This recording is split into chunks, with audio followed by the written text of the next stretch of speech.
সেদিন বিকেলে আমি ল্যাপটপ নিয়ে বসেছিলাম আমাদের বাড়ির সামনের বাগানে। হঠাৎ বাবা এসে আমার পাশে বসলো। এসে বলল, গাছগুলো আগের মতো আর নেই, কিছু শুকিয়ে গেছে, কিন্তু এখনো বেঁচে আছে। ঠিক আমার বাবার মতোই। তার বয়স এখন 80-র কোঠায়। চোখে কম দেখেন, কথাও একটু ধীরে বলেন। হঠাৎ একটা কাক উড়ে এসে বসলো আমাদের সামনে ঘাসের উপর। বাবা আমাকে জিজ্ঞেস করলো, ওটা কি? আমি উত্তর দিলাম, বাবা ওটা কাক। একটু পর তিনি আবারও ওটা বললেন, ওটা কি? আমি একটু বিরক্তি হয়েই বললাম, বাবা ওটা কাক, তুমি দেখতে পাচ্ছ না?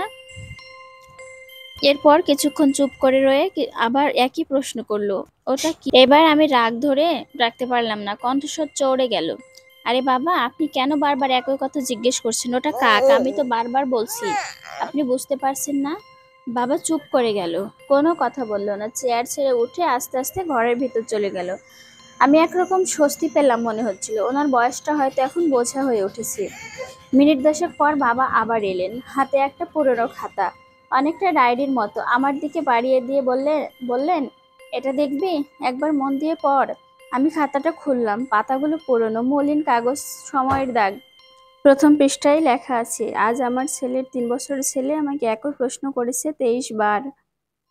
ওটাতে ওটা প্রশ্নটা ছিল, বাবা ওটা কি? আমি উত্তর দিয়েছি, ওটা কাক। প্রতিবারই তাকে বুকে টেনে নিয়েছি, মাথায় হাত বুলেছি, একটুও বিরক্ত হইনি, বরং তার মুখে বিস্ময়ের হাসি দেখে আমার হৃদয় আনন্দে ভরে উঠেছে।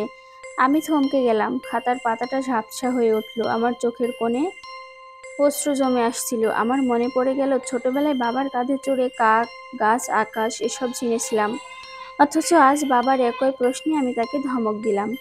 আমি খাতা বন্ধ করলাম, মাথা নিচু করে উঠে দাঁড়ালাম, বাবার সামনে গিয়ে ধরা গলায় বললাম, বাবা আমি ভুল করেছি, সত্যি খুব খারাপ ব্যবহার করেছি, আমাকে ক্ষমা করুন।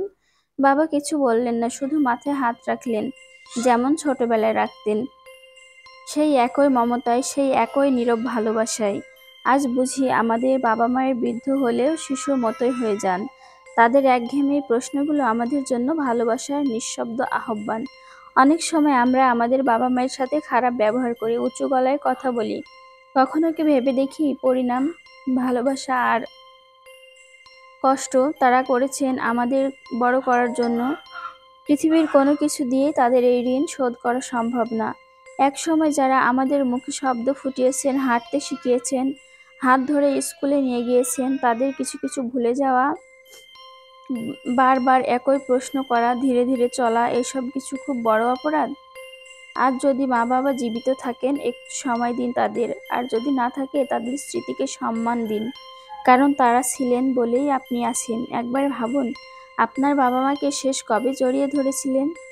আজ না হয় হোক সে দিনটা একদিন নতুন করে শুরু। আমরা অনেক ছেলে মেয়ে আছি যারা বিয়ের পর অথবা কর্মজীবন পাওয়ার পর নিজেদেরকে নিয়ে অনেক বেশি ব্যস্ত থাকি, বাবা মাকে খোঁজ নেওয়ার মতো সময়ই পাই না। কিন্তু একবার কি ভেবে দেখেছেন, তারা কি কখনো আমাদেরকে ভুলে গিয়েছে? সেই ছোট্ট থেকে এখন অবধি কোনো সময় কি তারা? তাই আমাদের প্রত্যেকের উচিত নিজের নিজের বাবা মায়ের যত্ন নেওয়া এবং যাদের বাবা মা নেই তাদের জন্য দোয়া করা।